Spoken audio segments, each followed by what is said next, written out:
Hi friends, आपका स्वागत है मेरे YouTube channel basics A to Z में। तो दोस्तों, जैसा आप जानते हो, आज 2 अक्टूबर है। आज 2 महान हस्तियों गांधी जी और शास्त्री जी का जन्मदिन है।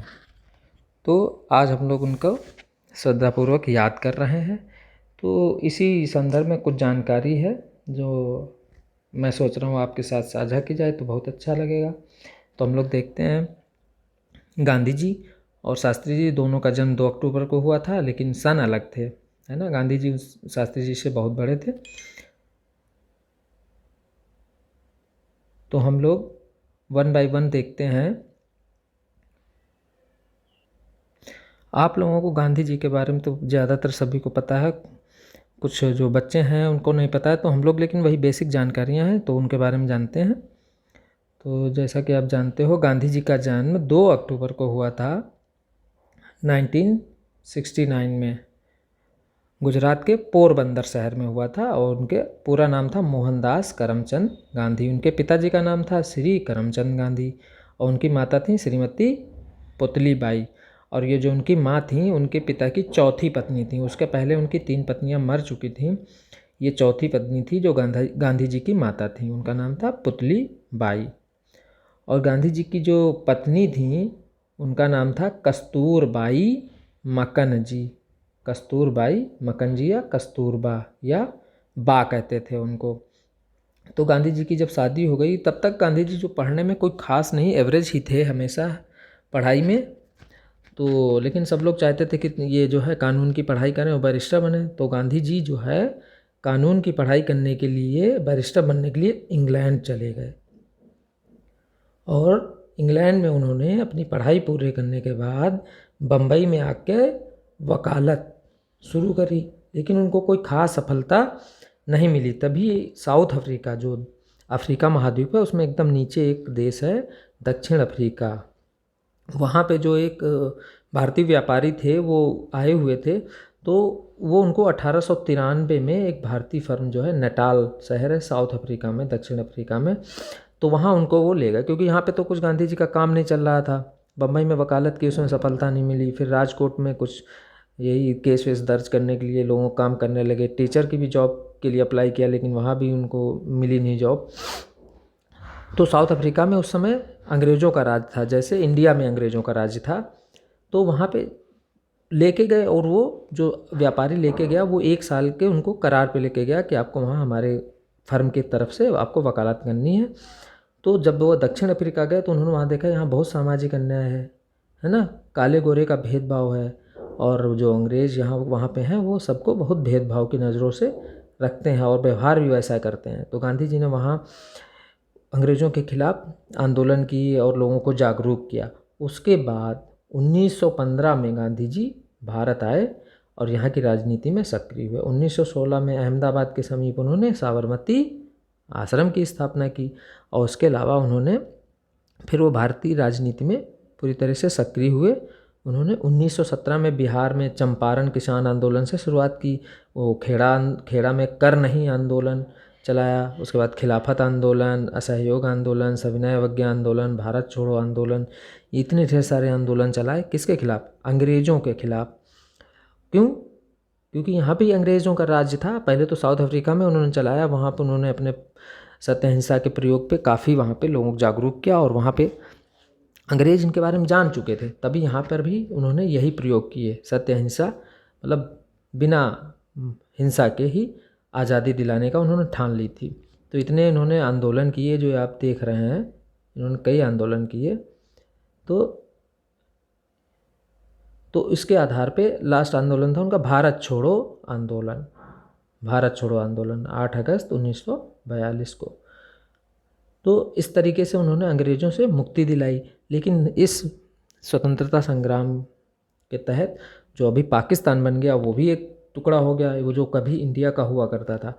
तो जब वो स्वतंत्र हो गया देश, तब गांधी जी एक दिन, क्या डेट थी, 30 जनवरी 1948 को गांधी जी नई दिल्ली में बिड़ला भवन है, वहाँ रात को टहल रहे थे। तभी जो ये भारत से पाकिस्तान अलग हो गया और ये वो, तो एक कट्टर हिंदू था नाथूराम गोडसे, उसने उनको गोली मार के उनकी हत्या कर दी।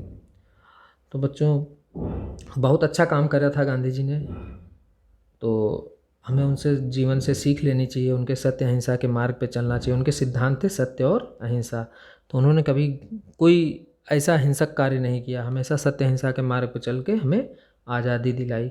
और उनकी देखिए जो आत्मकथा है उसका नाम भी है the story of my experiment with truth, यानी सत्य के प्रयोग।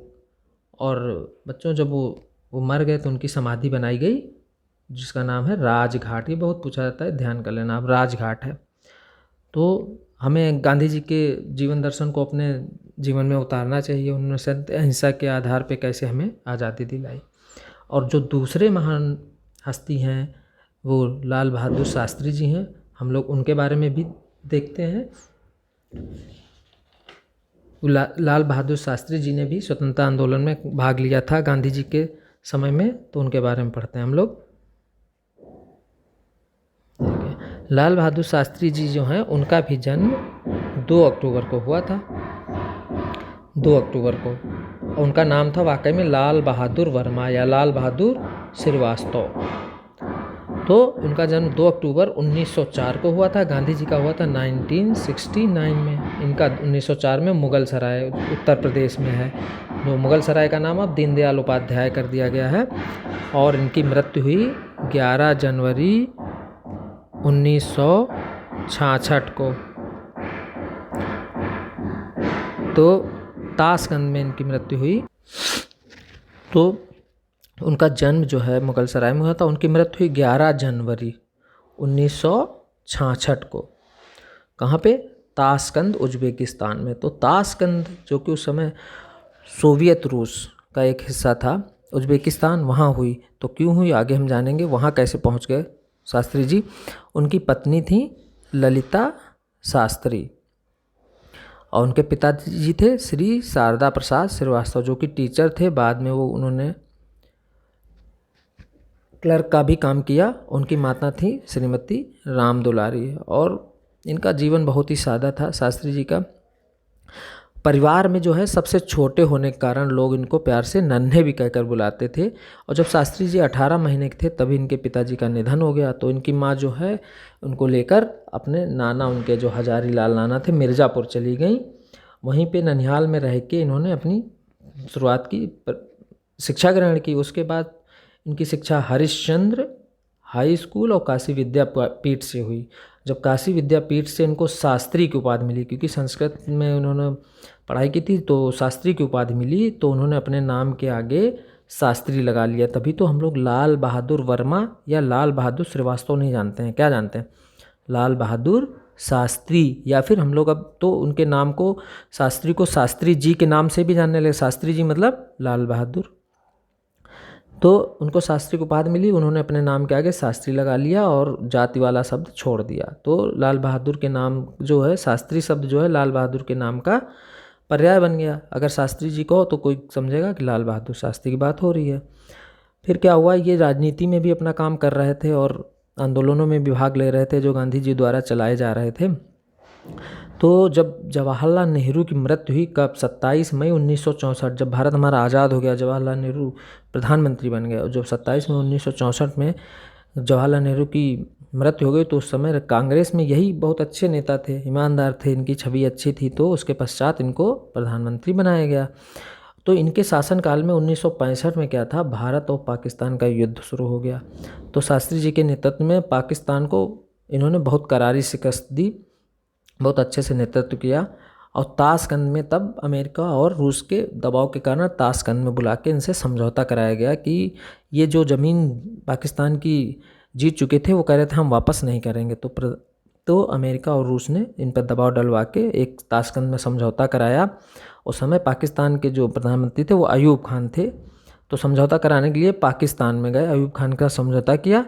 तो उसके बाद 11 जनवरी, समझौता करने के बाद 11 जनवरी 1966 है ना, 1966 की रात में उनकी रहस्यमय परिस्थितियों में मृत्यु हो गई। क्यों? क्योंकि वो ना बीमार थे, ना कुछ था, ना कुछ हुआ था, किसी को कुछ पता ही नहीं लगा। कुछ लोग कहते हैं उनको जहर दे के मारा गया, तो अभी रहस्य है। लेकिन मरणोपरांत उन्हें फिर भारत ने यहाँ पे भारत में भारत रत्न से सम्मानित किया गया। और उन्होंने बच्चों जो है एक नारा भी दिया था जब भारत छोड़ो आंदोलन चल रहा था, तो गांधी जी ने करो या मरो का नारा दिया था। उसी को मॉडिफाई करके इलाहाबाद में लाल बहादुर शास्त्री ने मरो नहीं मारो का नारा दिया, जिससे कि और भी आंदोलन की आग पूरे समाज में प्रचंड हो गई। मरो नहीं मारो का नारा लाल बहादुर शास्त्री जी ने 1942 में दिया। और जो जय जवान जय किसान इनका बहुत फेमस नारा है, तो वो नारा शास्त्री जी ने कब दिया? 1965 में भारत पाकिस्तान युद्ध के समय दिया। फिर इनकी समाधि बनाई गई जिसका नाम है विजय घाट। समाधि का नाम है इनकी विजय घाट। तो बच्चों, हमें लाल बहादुर शास्त्री बहुत ही ईमानदार और सिंपल सादा जीवन व्यतीत करने वाले थे। वो इतने अच्छे अच्छे पदों पर रहे भारत में, लेकिन उन्होंने कभी भी अपने शक्ति का, पदों का दुरुपयोग नहीं किया। तो दोस्तों, हमें लाल बहादुर शास्त्री और गांधी जी के जीवन से यही सीख मिलती है कि हमें जीवन में सत्य, अहिंसा और ईमानदारी का साथ कभी नहीं छोड़ना चाहिए। धन्यवाद सभी को।